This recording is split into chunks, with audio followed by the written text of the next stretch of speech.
What's going on, everybody? Welcome back to the channel. We are working on the interior of the Mk5 Jetta. Again, today we are going to be swapping out the shift boot to this beautiful looking piece here. This is actual genuine Volkswagen GTI Plaid fabric material that they use on the GTI seats. There is a gentleman on Etsy that turns that fabric into shift boots. So I will leave a link to the store down in the description below to where I picked this up. But if you hit him up, you can pick up one of these killer shift boots. He makes them for all sorts of makes and models of the Volkswagens and stuff. So definitely check it out. I'm super excited because if you know me, you know that my favorite part about Volkswagen is the GTI Plaid seats.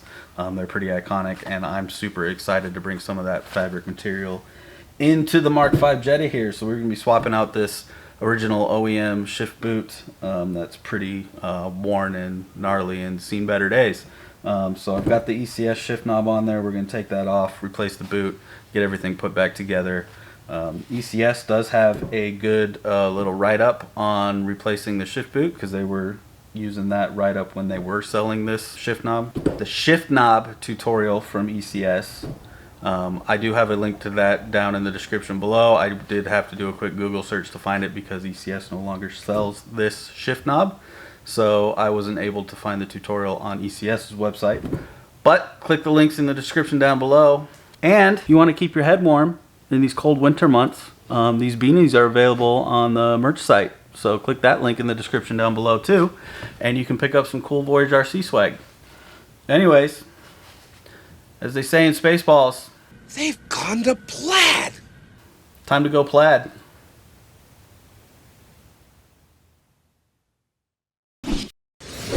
Alright, so first step is going to be getting this lower ring off.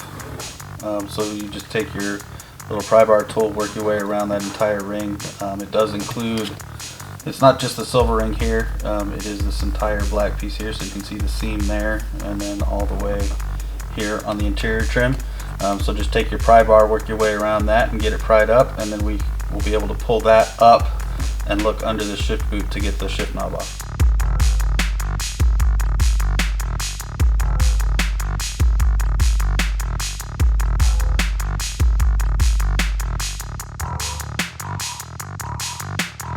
Right, with that pried up, you can see there's the bottom side of the shift knob there. This is the ECS shift knob, so I got to release this collar, and then we'll be able to get to the set screws and take everything off to get the whole knob off. But depending on what shift knob you have, you'll have to work around that. So use that guide I put in the description below from ECS, and you should be able to work around it and get the shift knob off, and then pull the boot completely away from the car, and then we can work on this base to get the old boot off and the new boot on.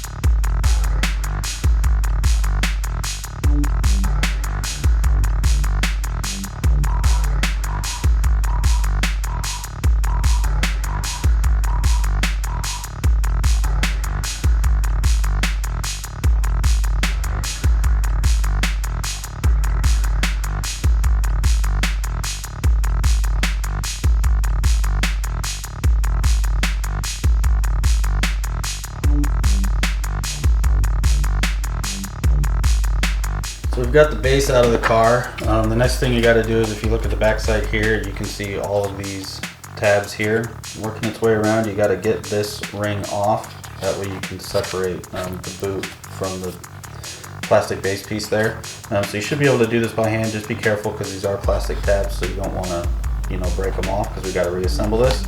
But just should be able to just work your way around, slide them back with your hand, and start working this thing away from it. It might be a little tricky just because there's so many tabs on it, but just have patience, work your way around, and we'll get this thing separated.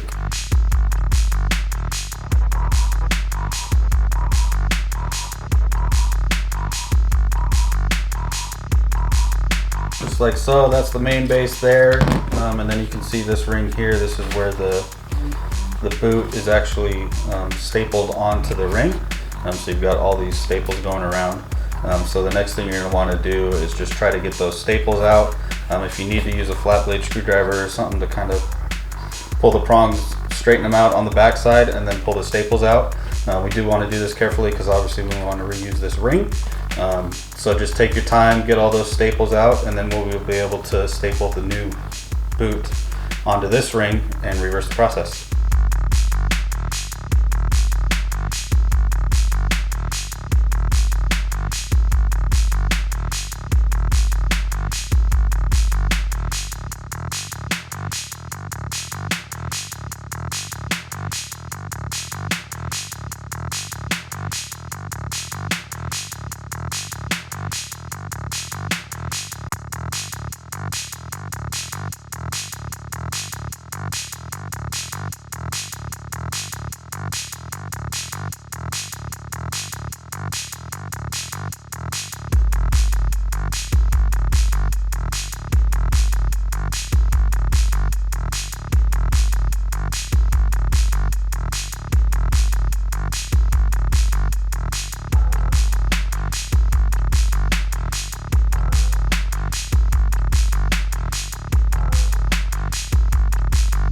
Now that everything's cleaned up and the old boot's out of the way, you've got your two pieces here. This is what the boot's going to mount to. I've just got some 1/4" staples loaded up in here, so that should do the trick of getting this on here. So you're just going to want to start lining this up on the outside and then stapling inward. So just get this lined up on there. You're probably not going to want to get a whole bunch of the fabric below this line, because this does have to press into here, and you've got this stuff stopping you. So it's got it made up against this piece here. So if you have a bunch of fabric hanging down, it's going to make it real difficult to get this piece in here. But just take your time, line it up the way you want it, where you want the seam. You've got a little shorter section here with a little wider section here. The wider section is towards the front of the vehicle, so if you want the seam hidden, put the seam on that end there. But just work your way around, do the staples. From the factory, they had staples on each side as well as each corner. So just work your way around, get the staple in, get it on there as firm as you can, and then if you have any pieces of the staple hanging through, you can get a screwdriver or something on the back side and kind of curl them inwards so they flatten up.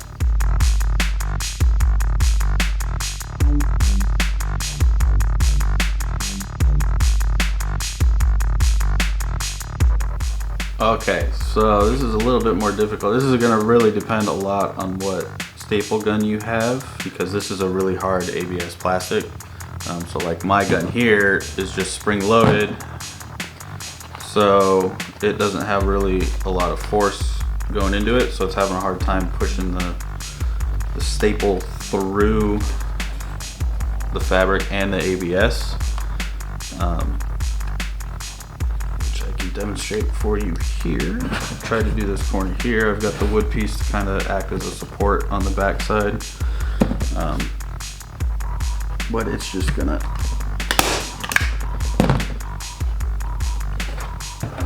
so it's not going through the ABS. All it's doing is bending the staple.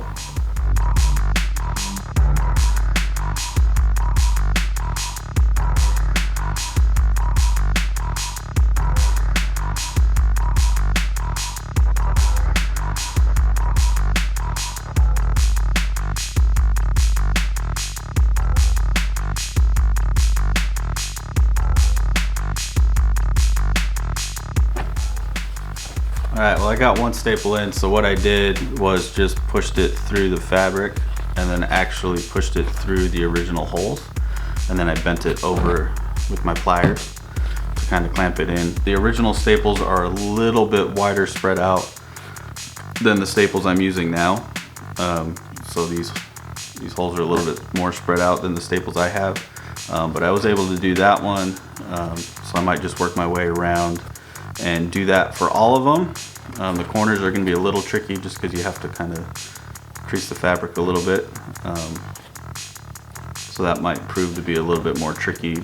But yeah, work my way around, get all those staples in, and yeah, then we'll be able to assemble the base again and get it back in the car and see how good it looks.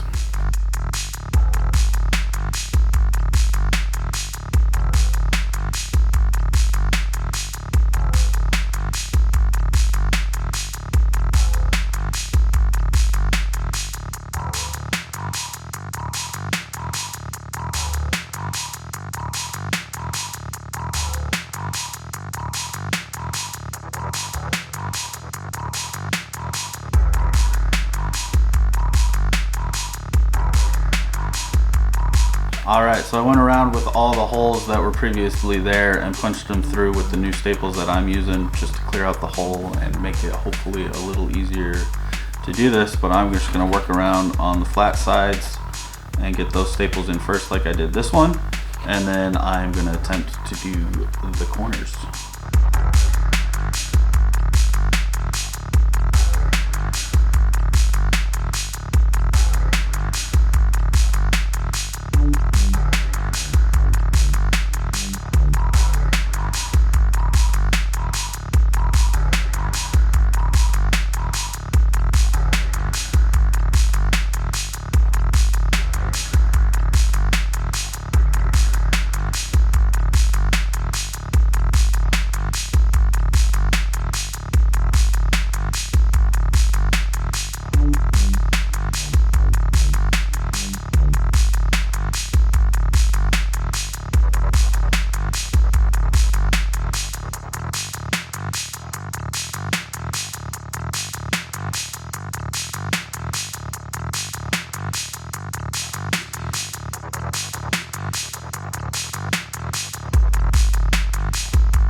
Well, all right.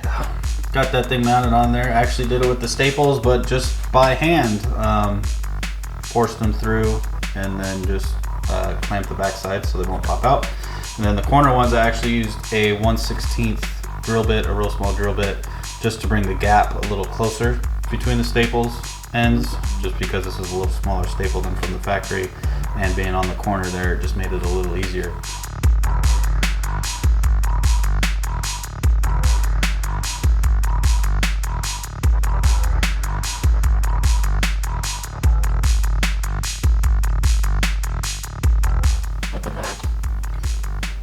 There it is, all in its base, all locked in. Little trick when you're working these around, you've got all these little prongs, the same ones that obviously when you took them off, you gotta get popped in. If you try to just do one at a time, the base is just gonna wanna fall out. So it's best to do like both sides here, try to get them popped in. On a flat surface, you can kind of pop the whole thing in, and then once it's mostly in, just work it around and get each individual prong worked into place. You'll kind of hear them click into place. That way you know it's fully seated and everything is locked in, and you're not going to get it in the car and then have parts of it wanting to pull out on you. We are back in the car, ready to get this pretty much situated back in its place. The first thing you're going to have to do is, depending on your shift knob, you're going to have to get that situated in the top piece here. So I've got the beauty ring that needs to go on, and then you've got to work base of the shift knob through the top hole of the boot. Now this might be a little tight depending on what shift knob you have, but basically we have to get it through so we have access to bolt it on to the shifter assembly here with the boot attached. So just take your time and work it through. If you need to go inside out and kind of work it through, you can do that.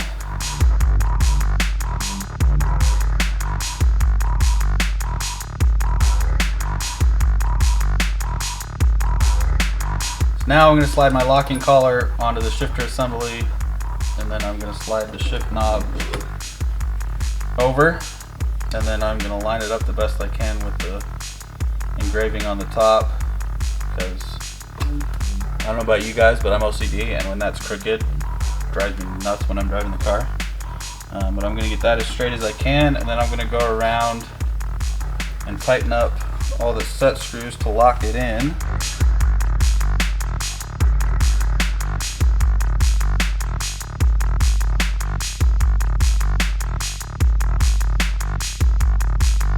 Got that all locked down.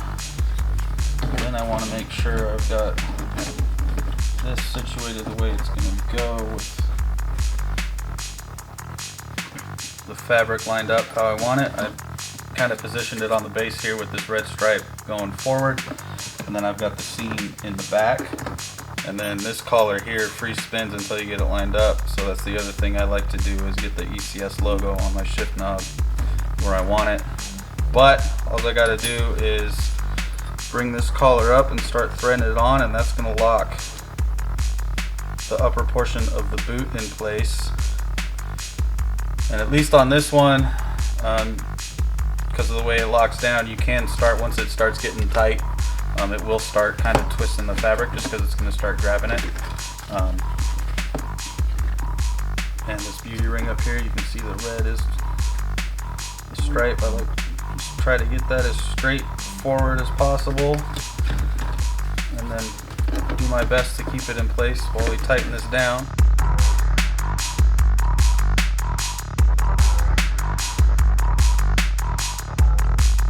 So shift knob's on.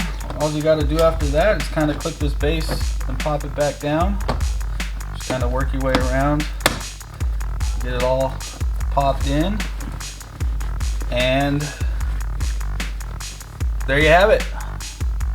Shift boot in. That looks really good. That is night and day over the OEM standard black one with all the, you know, it was getting worn and just starting to disintegrate on me. This looks awesome. Alright guys, it's in. It looks fantastic. The view from sitting in the cockpit here from the driver's seat is absolutely fantastic. You look down, you see the shift knob, the nice GTI Plaid factory Volkswagen upholstery fabric, shift boot. It looks stunning. I couldn't be happier. Next thing we got to do is get that renowned wheel on. I got the hub situated on that, so stay tuned for a video on doing that. Thanks for watching this video. I hope if you had any questions about doing a shift boot replacement on your Jetta, Golf, Volkswagen, whatever, I hope this answered any questions you had. Obviously this was just my take at getting the boot mounted, but it worked for me, and there's obviously other ways of doing it. So this is your shot to sound off in the comments. If you've done this before and you had a different way that was maybe easier or worked best for you, go ahead and leave a comment in the section down below. Other than that, thanks for watching. Hit the like button, hit the subscribe button, and as always, I will see you in the next one.